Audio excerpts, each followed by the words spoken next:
Good afternoon সবাইকে। আজকে আমাদের এমএস ওয়ার্ড প্রোগ্রামের ফার্স্ট ক্লাস 1 টেক্সট ফরম্যাটিং নিয়ে আমাদের ক্লাসটা হবে। আমি এখন যেখানে ক্লিক করে এটাকে জুম করছি, বড় করছি আর কি, এটা নিচের যে এটা হচ্ছে জুম আউট, ছোট হয়ে যাবে, আর এটা হচ্ছে জুম ইন প্লাস চিহ্ন। এটা দিয়ে আমরা ডকুমেন্টকে ভিউটা লার্জ এবং স্মল করতে পারি। এছাড়া আমরা এখানে ভিউ থেকেও আমরা এখানে 100% জুম হলে এরকম হবে, আর যদি আমরা জুমটাকে বড় করতে চাই এখানে আমরা পার্সেন্ট কম বেশি করে আমরা জুম করতে পারি। যেমন 200% জুম করলে এটা তো একটা ডকুমেন্টের জুমটা হয় সর্বোচ্চ 10% সর্বনিম্ন, আর সর্বোচ্চ 500%, এর বেশি জুম হবে না। আমি যদি এখানে 500-এর বেশি যদি আমি এখানে 510 দিতাম তাহলে বলতো যে আউট অফ রেঞ্জ, হচ্ছে নাম্বার মাস্ট বিটুইন 10 অ্যান্ড 500, অর্থাৎ 10 সর্বনিম্ন জুম। এটা প্রশ্ন আসতে পারে পরীক্ষার যে সর্বোচ্চ জুম কত সাইজ করা যায়, সর্বনিম্ন জুম কত করা যায়, এটা পরীক্ষার প্রশ্ন হয়। আর 100টা হচ্ছে আবার আমরা যে ভিউটা দেখব প্রিন্ট হলে আমাদের ঠিক এই ভিউটাই আমরা দেখতে পাবো। আর আমরা এখান থেকে স্লাইডারটাকে ক্লিক করে আমরা এটাকে বড় ছোট করতে পারি। তাহলে আজকে আমাদের ক্লাসের যে টপিকসগুলো হচ্ছে text effect and typography, change the font colour, clear all text formatting, change font family, change case, change the font size, bold, italic, underline, subscript, superscript, increase font size, decrease font size, text highlight color, line spacing, text align। R bonus tips হিসেবে থাকবে আমাদের insert register symbol, copyright symbol. তো আমরা তাহলে শুরু করি। আমাদের এই টাইপোগ্রাফি নিয়ে আমরা প্রথমে শুরু করব, টেক্সট ইফেক্ট অ্যান্ড টাইপোগ্রাফি। আমি এখান থেকে ফাইলে গিয়ে নিউ একটা ডকুমেন্ট আমি এখানে খুলে নিলাম। আমার নিউ ডকুমেন্টে এইখানে যে একটা আইকন আছে, এটা হচ্ছে একটা রিবন, আর এটা হোম একটা ট্যাব। এই ট্যাবের আন্ডারে এটা রিবন, এগুলোকে আমরা বলি কমান্ড। এইখানে একটা গ্রুপ ভাগ করা আছে, যেমন এটা ক্লিপবোর্ড গ্রুপ, এটা ফন্ট গ্রুপ, এটা প্যারাগ্রাফ গ্রুপ, এটা স্টাইল গ্রুপ। তা আমরা ফন্ট গ্রুপ কাজ করব। আর এই ফন্ট গ্রুপের এই আইকনের নাম হচ্ছে গ্রুপ আইকন। এখানে ক্লিক দিলে এটা ডায়লগ বক্স আসবে, অর্থাৎ এটা এখানে যেভাবে আছে এটা আবার সবগুলো ডায়লগ বক্সের ভিতরে আছে। তো আমি এখান থেকে পয়েন্টার এখানে দেখালে আমাদের টেক্সট ইফেক্ট অ্যান্ড টাইপোগ্রাফিটা দেখাচ্ছে। তো আমি এখানে ক্লিক করে আমার টাইপোগ্রাফিটা ডেকোরেটিভ করতে পারি। যেমন আমি এখানে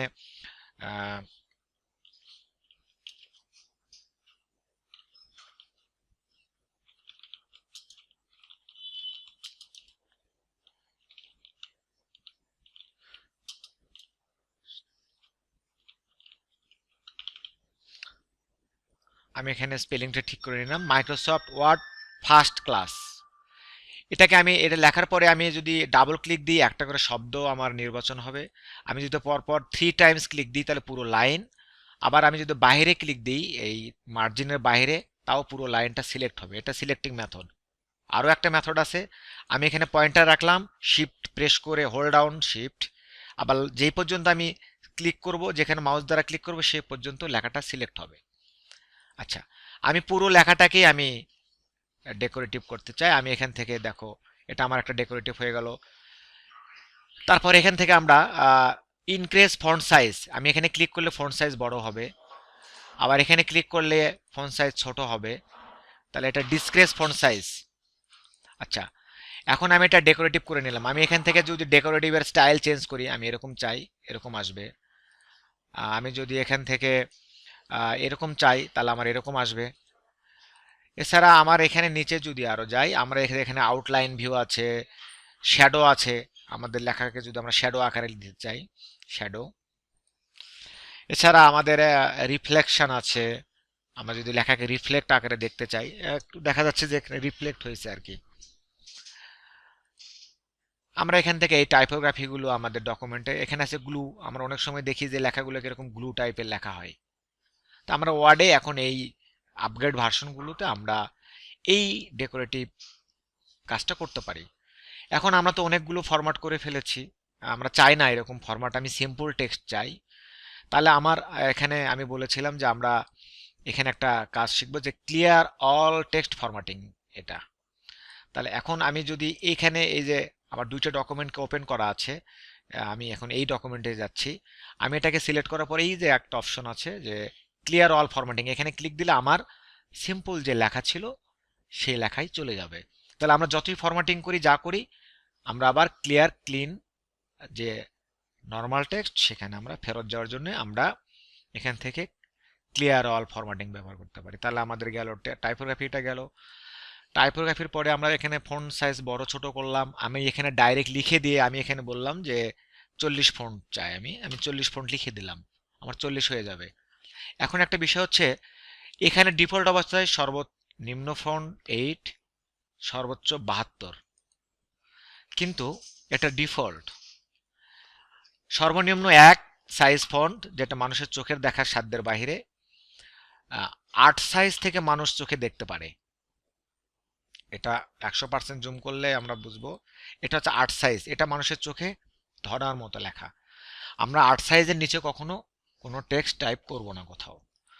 আচ্ছা, সর্বোচ্চ যদি লেখা হবে 1638, আমি যদি এখন এখানে আমি 1639ও দিই তাও বলবে যে মেসেজ দিবে the number must be between 1 and 16,038, অর্থাৎ এখানকার 1 থেকে 1638 পর্যন্ত ফন্ট সাইজ। এটা একটা পরীক্ষার প্রশ্ন হতে পারে যে ওএমএস ওয়ার্ড প্রোগ্রামে ফন্ট সাইজ সর্বোচ্চ কত, সর্বনিম্ন কত, 1 and 1638। এটা একটা প্রশ্ন। আর একটা প্রশ্ন হতে পারে যে এমএস ওয়ার্ড প্রোগ্রামের ডিফল্ট ফন্ট সাইজটা কত, 8 থেকে 72, এটাও একটা প্রশ্ন। আমার ভিডিওর মধ্যেই কিন্তু এই প্রশ্নগুলো আমি বলে দিই যে পরীক্ষার প্রশ্নগুলো কোনগুলো।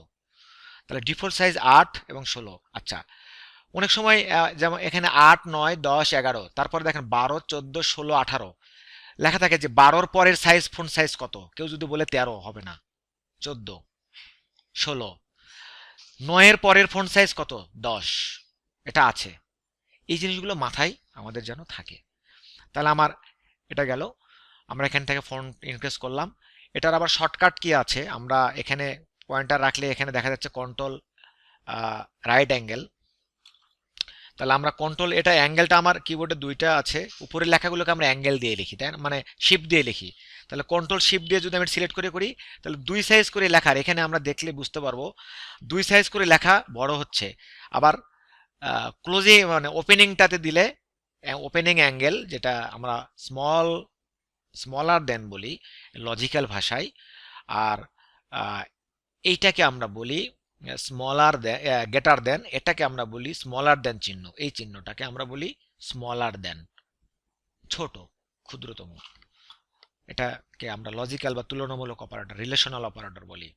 তাহলে আমরা যখন এই চিহ্নটা কিন্তু কিবোর্ডে, এর নিচে আবার ডট আছে, একটা কমা আছে, তাহলে ডট আর কমাটা নর্মাল হবে। যদি এই চিহ্নটা আমরা ইউজ করতে চাই তাহলে আমাদেরকে অবশ্যই শিফট ধরে এটা ব্যবহার করতে হবে। তাহলে আমরা যখন কন্ট্রোল শিফট ধরে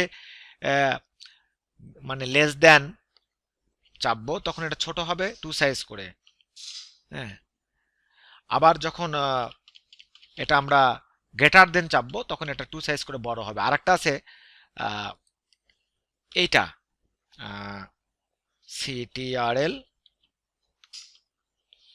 সিটিআরএল প্লাস, এই ব্র্যাকেটটাকে বলা হয় ওপেনিং ব্র্যাকেট। আরেকটা আছে, আমি এটাকে যদি কন্ট্রোল সি কন্ট্রোল ভি করে পেস্ট করে দিলাম জাস্ট ব্র্যাকেটটাকে, এটাকে বলা হয় ক্লোজিং ব্র্যাকেট। তো আমি কন্ট্রোল ধরে যদি এই লেখাটা সিলেক্ট করে কন্ট্রোল ধরে যদি আমি ওপেনিং ব্র্যাকেট দিই তাহলে ছোট হয়ে যাবে 1 সাইজ করে ফন্ট 1। আর যদি ক্লোজিং ব্র্যাকেটটা দিই তাহলে 1 সাইজ করে ফন্ট বড় হবে। এগুলো ফন্ট ছোট বড় করার শর্টকাট কমান্ড, পরীক্ষায় আসতে পারে। নিচের কোনটি ফন্ট শর্ট মানে ইনক্রিজ করার কমান্ড, ইনক্রিজ, ডিসক্রিজ, এটা মাথায় রাখতে হবে। আচ্ছা, তাহলে আমার সাইজ গেল। এরপরে আছে এখান থেকে আমাদের change case, upper case, lower case, capitalise word, প্রত্যেকটা ওয়ার্ডের মানে প্রথম অক্ষরটা বড় হাতের হবে। আমি এই কমান্ডটাই শিখিয়েছিলাম শিফট ধরে F3 দিয়ে, তাই না, ফাংশন কি মনে আছে? হ্যাঁ, আচ্ছা, তাহলে আমাদের এখান থেকে চেঞ্জ কেস আমরা শিখে নিলাম, কারণ আমি এখানে বলেছিলাম যে আমরা চেঞ্জ কেসটা শিখব। আচ্ছা, তাহলে আমরা এবার চলে যাই নেক্সট। এখান থেকে আছে ফন্ট ফ্যামিলি, আমরা কি ধরনের ফন্ট চাই। যেমন এটা একটা ফন্ট ফ্যামিলি, ফন্টটা আমার এরকম হয়ে গেল। আমি এখানে আমি ক্লিক দিলেই আমার এখানে অনেক ধরনের ফন্ট আছে। আমার যেই ফন্টটা আমার ভালো লাগবে, আমরা আরও ফন্ট আমরা এখানে নিয়ে আসতে পারবো। এই ফন্টটা আমি ব্যবহার করছি, যেরকম ফন্ট আমরা চাই। তবে স্ট্যান্ডার্ড ফন্টের নাম হচ্ছে টাইম নিউ রোমান, অফিসিয়াল ফন্টের নাম হচ্ছে টাইম নিউ রোমান। অফিসিয়াল ফন্টের নাম কি? Time new Roman. আরও একটা এরিয়াল, এগুলো অফিসিয়াল ফন্ট। এরিয়াল ব্ল্যাক একটু মোটা আর শুধু এরিয়াল, এই ফন্টগুলোর নাম জানতে হবে, এটা এরিয়াল ফন্ট। আর একটা আছে ক্যালিবেরি, এগুলো official font. Calibri light, clear? এগুলোকে আমরা ফন্ট বলি। এছাড়া আমাদের আরও বিভিন্ন ধরনের হ্যান্ড রাইটিং ফন্ট আমরা যেগুলো দেখি যে সার্টিফিকেট লেখা হয়, এগুলোকে আমরা যদি আরও বড় করি তাহলে বুঝতে পারবো যে এগুলো আর কি। এইগুলো আমাদের ফন্ট ফ্যামিলি। আমরা ক্যালিবেরিতে ফিরে আসলাম। আমি এখানে আমাদের স্ট্যান্ডার্ড ডকুমেন্ট সাইজ যেটা অফিসিয়াল সেটা 13 সাইজ। কত? 13। আর যদি এটা হেডিং হয় বা হেডার হয় তাহলে সেটা 14 হয় কোনো লেখার, ক্লিয়ার? ওকে। আর অবশ্যই অফিসিয়াল যদি ইংলিশ ফন্ট বলে দেয় এখন টাইম নিউ রোমান। এরপরে এটাকে আমরা যদি সাপোজ এর মধ্যে কোনো লেখাকে যদি আমরা একটু হাইলাইট করতে চাই, আমি এটাকে বোল্ড করতে চাই, এটা ডবল ক্লিক করলে শব্দটা আমি এখান থেকে বোল্ড, তো লেখাটা একটু মোটা হয়ে গেল। তারপরে আসে এটাকে আমি ইতালিক করতে চাই, ইতালিক। তারপর আমি এগুলোকে যদি বলি আন্ডারলাইন করতে চাই তাহলে আন্ডারলাইন। এখানে বিভিন্ন ধরনের আন্ডারলাইন আছে, মোটা আছে, থিকনেস কম আছে, ডবল আন্ডারলাইন আছে। এখন বিষয় হচ্ছে আমি আন্ডারলাইন ব্যবহার করেছি, এটাকে রিমুভ করব, আবার আন্ডারলাইনে ক্লিক দিতে হবে। আমি বোল্ড ব্যবহার করেছি, এটাকে রিমুভ করব, আবার বোল্ডে ক্লিক দিতে হবে। আমি ইতালিক করেছি, ইতালিকটাকে রিমুভ করব, আবার ইতালিকে ক্লিক করতে হবে, ক্লিয়ার? মানে আমি বোল্ড কমান্ড দিয়ে বোল্ড করব, ইতালিক কমান্ড দিয়ে ইতালিক করব, আবার এটাকে রিমুভ করার জন্য আবার একই কমান্ড ব্যবহার করব। এরপরে আমরা যাব, এখানে হচ্ছে পরে সাবস্ক্রিপ্ট। সাবস্ক্রিপ্টটা হচ্ছে পরে যেমন H2O, আমরা যদি এই টুটাকে একটু নিচে লিখতে চাই তাহলে আমরা এখানে ক্লিক দিলে টুটা নিচে হয়ে যাবে। আমরা এরকম, এটা কি H2O কি? পানির সংকেত লিখলাম, তাই না? এখন যদি আমরা বলি যে স্কোয়ার লিখব, তাহলে এটা সিলেক্ট করে সুপারস্ক্রিপ্ট উপরে চলে যাবে। এখন মাউসটা কিন্তু নর্মাল বেস থেকে এটার বেজ লাইন উপরে চলে গেছে, তাই না? এখন আবার এখানে ক্লিক দিলে এটা রিলিজ নর্মাল হয়ে যাবে। আমি এখন এখানে প্লাস দিলাম, আমি যদি আবার বলি বি স্কোয়ার লিখবো, P2। এই অনেক সময় অনেকের প্রবলেম হয় যে আমি এটাকে যে উপরে বেজ লাইন করে দিলাম, তারপরে এখন যা লেখা উপরে চলে যায়, নিচে আর আসে না। যখন এই লেখে নিচে আর আসে না, স্পেস না দেওয়া পর্যন্ত নিচে আসবে না, ঠিক আছে? এইটা একটু সবাইকে টেকনিক্যালি বুঝতে হবে যে এখানে এটা হাইলাইট করা আছে। আবার যখন আমি চাই না, আমি এটাকে চাই না যে আমার এটা সাবস্ক্রিপ্ট থাক, আমি আবার এখানে ক্লিক দেবো, তাহলে এটা আবার নর্মাল টেক্সটে চলে যাবে। এটাকেও তাই, তাহলে সাবস্ক্রিপ্ট সুপারস্ক্রিপ্ট গেল। এবার আছে আমরা যখন আমি এটা তোমাদের জন্য নয়, আমার জন্য গতদিন ওই যে অ্যাক্টিভেট করা ছিল না, তাই কাজটা হয় নাই। আমি এটা করছি। এই যে আমি টেক্সটটা ইনপুট করলাম, আমি লিখলাম অনেকগুলো টেক্সট লিখলাম, হ্যাঁ আমি অনেকগুলো টেক্সট লিখলাম। এখন এই টেক্সটগুলোকে আমি যদি দেখো লাইন পেচিংগুলো, এখানে লাইন পেচিং আছে, এখানে লাইন পেচিংটা যে add remove page after paragraph, এটাতে যখন আমি দিব তখন আমার প্যারাগ্রাফের পেচিংটা কমে গেল। আর এখান থেকে একটা লাইন পেচিং আছে, এটা আমাদের এটা নর্মালি আমাদের ডকুমেন্ট হয়ে গেল। লাইন পেচিং এর কারণে আমার অনেক বড় ছিল। এখন এই লাইন পেচিংটা আমরা এখান থেকে দেখে নিলাম, পয়েন্ট 1.0, 1.15, 1.5, 2.0, 2.53, এগুলো হচ্ছে লাইন পেচিং। এখন নিচে বললো যে নিচের কোনটি লাইন পেচিং, ডিফল্ট লাইন পেচিং।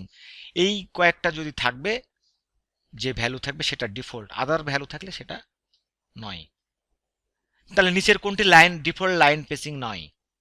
5 থাকলো বা 4 থাকলো বা 2.5 থাকলো, 2.75 থাকলো, তাহলে ওটা কি ডিফল্ট ভ্যালু? এরকম প্রশ্ন হতে পারে। তাহলে আমরা লাইন পেচিংটা দেখলাম। আর এটার একটা আমরা দেখেছি যে আমি যখন সাপোজ এটাকে আমরা যখন অ্যালাইন মিডিল রাইট, আবার সেন্টার। আমরা এই অ্যালাইনটা শিখেছি। এই জাস্টিফাই একটা অ্যালাইন ছিল, এটা আমরা শিখি না। এগুলো আবার শর্টকাট কমান্ড কিন্তু ব্র্যাকেটের মধ্যে দেখাচ্ছে। তো জাস্টিফাই কমান্ডটা কি? এই জাস্টিফাই কমান্ডটা হচ্ছে যে আমার লেখাটাকে ডিস্ট্রিবিউট করবে দুইটা মার্জিন সমান সমান। এখন দেখা যাচ্ছে যে এই লেখাটা কোথাও লাইন শেষ হয়ে গেছে ছোট বড়, আমি যদি এটাকে জাস্টিফাই করে দিই তখন আমার দেখতে অনেক সুন্দর লাগবে। এখন কিন্তু অনেক সুন্দর লাগছে, সুন্দর লাগছে না? এটাকে যদি আমি ভিউ করি মাল্টি পেজ, আমার যেহেতু দুইটা পেজ, আমি মাল্টি পেজ ভিউ করি, এখন লেখাটা অনেক সুন্দর লাগছে। তা আমি এখন যদি এই জাস্টিফাইটা না করি এখান থেকে, তাহলে জাস্টিফাইটা করলাম না, এখন কেমন লাগছে? এর যে একটা সৌন্দর্য সেটা কিন্তু থাকছে না। এই জন্যে লেখার মার্জিন ডান বাম মার্জিনের জন্য সমান করার জন্য আমরা জাস্টিফাই কমান্ডটা ব্যবহার করব। এটা ডকুমেন্টের সৌন্দর্য বৃদ্ধি করে। ঠিক আছে? আমি আবার ভিউ থেকে আমি সিঙ্গেল পেজ ভিউ করি, যেটা আমাদের দেখতে, এটা মাল্টি পেজ ভিউ, এটা ওয়ান পেজ ভিউ। আর এখান থেকে আমাদের 100% জুম করলে এটা আমাদের ডিফল্ট সাইজ। এই ভিউ মেনু দিয়ে আমাদের ডকুমেন্টটাকে আমরা কিভাবে জুম করব বা নেভিগেট করব সেটা করা হয় বেসিক্যালি। তাহলে আমাদের লাইন পেচিং গেল, অ্যালাইন টেক্সট অ্যালাইন গেল। এরপরে আমাদের আসবে হাইলাইট টেক্সট। যেমন আমি এর লেখার মধ্যে কোনো লেখাকে যদি আমি হাইলাইট করতে চাই, আমরা সিলেক্ট করে নিই, আমি এখান থেকে হাইলাইট কালার দিয়ে দিতে পারি। আমার এখানে হাইলাইট কালার অ্যারোতে ক্লিক দিয়ে আমি অন্য কোনো হাইলাইট কালারও দিতে পারি। আবার হাইলাইট কালার রিমুভ করার জন্য সিলেক্ট করে এখান থেকে নো কালার, তাহলে হাইলাইট কালারটা রিমুভ হয়ে যাবে। ক্লিয়ার? আর এটা ভিডিও আসবে, ইউটিউবে থাকবে, আমার গ্রুপে দেওয়া থাকবে। এটা লং টার্ম মেমোরিতে নিয়ে যাওয়ার জন্য, কারণ আমরা এখন প্রথম যা মানুষ দেখে সেটা শর্ট টার্ম মেমোরি হয়। এটাকে দীর্ঘক্ষণ দেখার জন্য এই ভিডিওটা দেখতে হবে, এটা দেখে আবার কাজের প্র্যাকটিস করতে হবে। আমি বলেছিলাম যে আজকে আমরা কি কি কাজ করাচ্ছি, এই যে আমাদের ক্লাসের যে টপিকস, তোমার ডকুমেন্টের শুরুতেও এই টপিকসগুলো নিয়ে যে তুমি কাজ করলা, এই যে text effect, change font colour, clear, মানে যা যা করলা, বোল্ড ইটালিক, এই জিনিসগুলো তোমার ডকুমেন্টে থাকতে হবে। এই কাজগুলো তোমার করা হয়েছে। আচ্ছা, তাহলে এখানে আমরা আর একটা বাকি রইলো যে ফন্ট কালার। এখান থেকে আমরা ফন্ট কালার ব্যবহার করব, আমরা এখান থেকে ফন্ট কালার ইউজ করব। বেসিক্যালি মনে হয় আজকের ক্লাসটা এতটুকুই ছিল। আমি যদি একটা বোনাস টিপ ছিল, তাই না? বোনাস টিপস হিসেবে আমরা যেটা দেখাতে চেয়েছিলাম যে একটা রেজিস্টার মার্ক কীভাবে আমরা ইনপুট করব এবং কপিরাইট সিম্বল। খুব সিম্পল, আমরা ব্র্যাকেট, এটাকে আমরা শিফট ধরে দিতে হবে, যেহেতু এটাকে আমরা ফার্স্ট ব্র্যাকেট বলি, এটার নাম হচ্ছে ওপেনিং প্যারেনথেসিস। এখানে যদি আমি আর দিয়ে আবার এই ব্র্যাকেটটাকে ক্লোজ করি, অটোমেটিক রেজিস্টার সিম্বল হয়ে যাবে। এটা পরীক্ষায় আসে, রেজিস্টার সিম্বল ইনপুট করা। কপিরাইট সিম্বল কিভাবে আমি ইনপুট করি, এভাবে দিয়ে আরেকটা সি দিয়ে ব্র্যাকেট ক্লোজ করলে একটা কপিরাইট সিম্বল চলে আসে। হ্যাঁ, ঠিক আছে। এই ছিল আমাদের আজকের ক্লাস। এটা বেশি বেশি প্র্যাকটিস করতে হবে। এখন যদি আমরা আবার যদি ভিউ দেখি, first class text formatting, text effect and typography, change the font colour, clear all text formatting, change font family, change case, change the font size, bold, italic, underline, subscript, superscript, increase font size, decrease font size, text highlight, line spacing, text align. bonus tips ছিল insert register symbol and copyright symbol. ওকে, সবাইকে ধন্যবাদ। প্রশ্ন থাকলে করতে পারবে।